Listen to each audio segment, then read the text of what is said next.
주기도문하겠습니다. 하늘에 계신 우리 아버지여, 이름이 거룩히 여김을 받으시오며 나라의 임하옵시며 뜻이 하늘에서 이루어진 것 같이 땅에서도 이루어지이다. 오늘 우리에게 일용할 양식을 주옵시고 우리가 우리에게 죄 지은 자를 사하여 준 것 같이 우리의 죄를 사하여 주옵시고 우리를 시험에 들게 하지 마옵시며 다만 악에서 구하옵소서. 나라와 권세와 영광이 아버지께 영원히 있사옵나이다. 아멘. 찬송가 487장 어둠 후에 빛이 오며.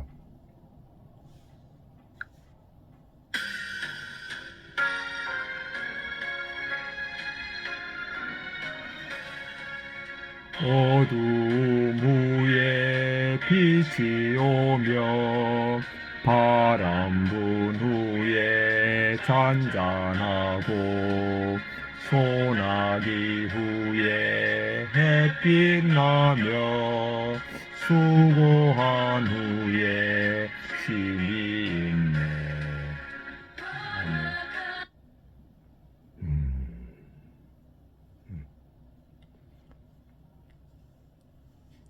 고생한 후에 기쁨 있고 십자가 후에 부활 있고 죽음 온 희에 영생하니 이러한 도가 진리로다.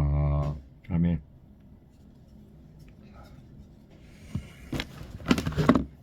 하나의 말씀 에스라 4장 17절부터 24절입니다. 왕이 방백 로움과 처이간 심세와 사마리아에 거주하는 그들 동관들과 강 건너편 다른 땅 백성에게 조서를 내리니 일러스되 너희는 평안할지어다. 너희가 올린 글에 내 앞에서 낭독시키고 명령하여 살펴보니 과연 이 성읍이 예로부터 왕들을 거역하여며 그 중에서 항상 폐역하고 반역한 일을 행하였으며 옛적부터 예루살렘을 다스리는 큰 군왕들이 있어서 강 건너편 모든 땅이 그들에게 조공과 관세와 통세를 다 바쳤도다. 이제 너희는 명령을 전하여 그 사람들에게 공사를 그치게 하여 그 성을 건축하지 못하게 하고 내가 다시 도서를 내리기를 기다리라. 너희는 삼가서 이를 게으르지 말라. 어찌하여 화를 다하여 왕들에게 손해가 되게 하려 하였더라. 아닥사스다 왕의 조서 초본이 로움과 서기관 심수와 그의 동료들 앞에서 낭독되며 그들이 예루살렘으로 급히 가서 유다 사람들을 보고 권력으로 억제하여 그 공사를 그치게 하니 이에 예루살렘에서 하나님의 성전 공사가 바사왕 다리오 대2년까지 중단되니라.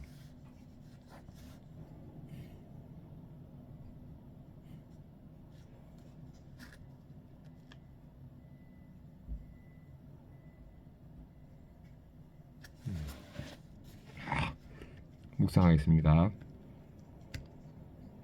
17절부터 20절입니다.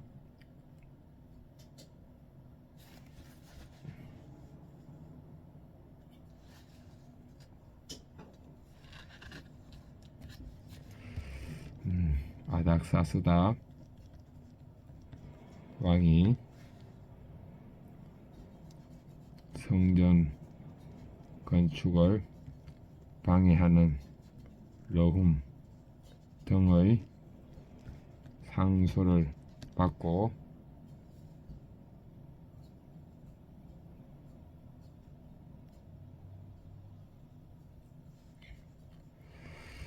예루살렘이 과거에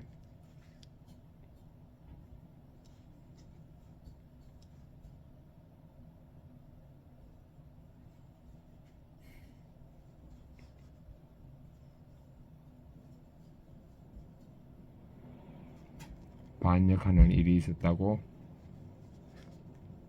확인했습니다. 21절 22절 아닥사스다 왕이 성전 건축을 중단하는 명령을 내립니다. 23절 24절 아닥사스다 왕이 성전 건축 중단 조서를 내려서 다리오 왕 2년까지 중단됩니다. 적용하겠습니다. 저는 죽었고 예수님 사심을 의식하면서 제 안에 성전을 건축하겠습니다.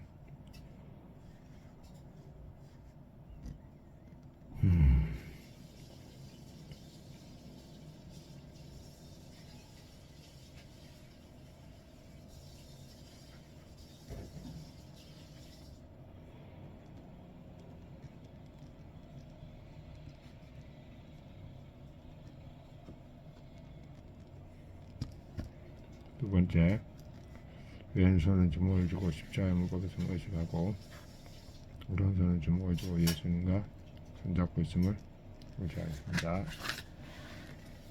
17절 20절 아닥사스다 왕은 대적자들의 고발을 받고 역사 기록을 살펴봅니다. 그 결과가 예루살렘 백성이 과거의 왕들과의 가고 반역했다는 사실이 확인됩니다. 유다 백성은 실제로 바벨론에게 반역하다가 멸망하고 70년간 포로 생활을 했습니다. 이 죄가 성전 재건을 방해하는 근거가 된 것입니다. 그러나 대적의 방해조차 하나님의 허락하신 말이 일어나는 일입니다. 하나님 지난날 내가 저지른 죄를 통해서 오늘 나를 훈련합니다. 과거에 저진 실수나 죄로 인해 현재 내가 방해받는 일은 무엇입니까? 그 가운데 하나님 주권을 인정합니까? 예. 왕은 예루살렘 성 건축 공사를 즉시 중단하라고 명하여 대적자들의 이 일에 게으르지 말라고 합니다. 이처럼 세상 권세는 하나님의 구원 사역을 늘 방해합니다.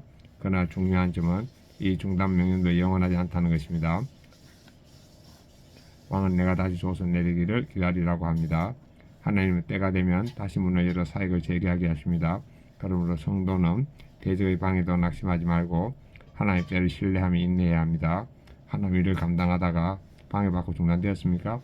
그럼에도 낙심하지 않고 하나님의 때를 기다립니까? 네. 23, 24절 대적자들은 왕의 조서를 받자마자 예루살렘을 급히 가서 공사를 중단시킵니다. 성전 공사는 다리오 2년까지 약 15년간 중단됐는데 이때 고향으로 돌아온 유다 백성은 절망했을 것입니다. 그러나 하나님은 선지자 학개와 스가랴를 보내 백성을 다시 일으키시고 다리오 왕 때 성전을 왕성하게 하십니다.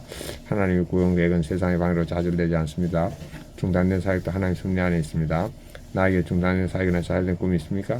이 또한 끝이 아니라 하나님 때를 기다리는 훈련이 있습니까? 네. 그래도 과거의 죄와 실수가 오늘의 방해 요소를 작용해도 여전히 저를 사랑해 주신 주님을 신뢰합니다. 세상 권력이 주님의 일을 막더라 낙심하지 않고 인내하며 주님의 때를 기다리게 하옵소서. 중단된 일도 주님의 섭리 안에 있음을 믿고 주님만 바라보게 하옵소서. 이정민님, 하나님의 때를 기다리며 저는 3세 때 못된 신앙인이지만 믿지 않는 사람과 결혼했습니다. 그러다 보니 저희 부부는 서로 하나 되지 못해 다투고 분열하게 해주셨습니다. 그렇게 가정의 울타리 없는 환경에서 방치되다시피 하는 아이들은 결국 ADHD, 불안과 우울로 병원 치료를 받아야 했습니다. 그리고 큰딸은 5년 전에 갑자기 심장마비를 청구해 왔습니다. 이후 막내 아들은 마음을 굳게 닫은 채 3년 가까이 가족과 소통하지 않았습니다. 그야말로 저희 가정의 성전 재건 공사가 거친 것만 같았습니다. 그러나 성전 공사가 중단된 바로 그때부터 하나님은 새 일을 행하셨습니다. 육이 무너진 여러 사건으로 저희 부부와 자녀의 마음이 가난해지니 각자 말씀이 들려 영이 세워진 것입니다. 아빠를 모사하던 큰아들은 아빠와 편한 사이가 되었고 무엇보다 저와 남편은 공동체 안에서 한 말씀으로 대화가 통하는 기쁨을 누리게 되었습니다. 하지만 고3의 막내 아들은 여전히 가족과 소통하지 않고 있어 마음이 아픕니다. 그러나 하나님이 학부루상을 섬기고 피어의식에 빠졌던 제가 돌아오기까지 기다려주는 것처럼 저도 낙심하지 않고 하나님 때를 기다리려고 합니다. 요즘 아들은 가끔 교회 가는데 이 시간을 통해 주님을 만났으면 좋겠습니다. 현재 저희 부부는 교회 소속 리더로서 고난의 때를 통과하는 지체들과 함께 울고 웃으며 가고 있습니다. 물론 여전히 변하지 않는 환경을 바라보며 눈물을 흘리기도 합니다. 그러나 중단된 사역 또한 하나님 섭리 안에 있음을 믿고 하나님 때를 기다리는 훈련을 잘 받겠습니다. 적용해 아들이 주일날 교회에 갔다 오면 칭찬해주고 고맙다고 말하겠습니다. 적용이 부부 갈등으로 힘들어하는 지체들을 만나 함께 식사하며 이야기를 나누겠습니다. 제 적용을 확인하겠습니다. 적용이 전주고 예수 사심 의식하면서 제 안에 성전을 건축하겠습니다. 전도를 다시 시작하고 전도지 제작하겠습니다. 왼손 주먹 예수 의식하고 오른손 주먹을 쥐고 예수 손잡고 있음을 의식하겠습니다. 아멘.